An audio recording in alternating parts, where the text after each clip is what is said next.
Stocks closing higher, in part on the economy, in part because nobody traded either.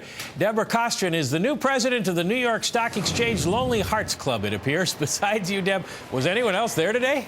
Well, actually, there were a lot of people here at the New York Stock Exchange. But, of course, you know, we are kind of winding down our trading here as we are getting inching ever so closely to the Christmas and the New Year's holiday. And, of course, tomorrow is a Friday before the big holiday weekend, and also a three-day weekend, I should add.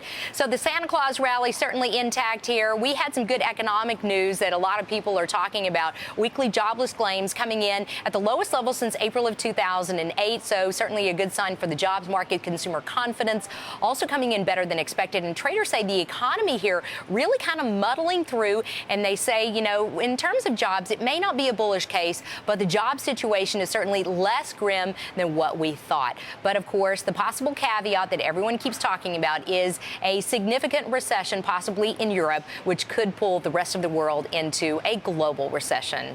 Well, right now, traders are not looking at that, at least not in the oil pits. Once again, oil up near $100 a barrel. And Deborah, analysts tell us may stay that high next year?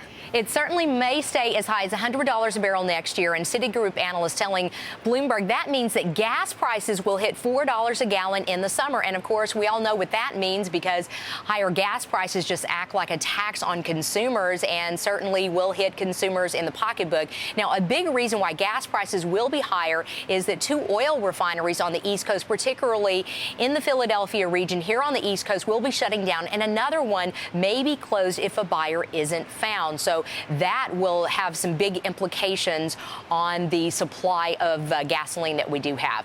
One of the other things that we saw in today's session, financials, the biggest gainers, Morgan Stanley, Citigroup, and Bank of America leading the way higher. We also saw cyclical stocks moving up like GE and Sears, and this as we had these pretty good economic reports that really kind of pointed to the fact that maybe the economy is looking up.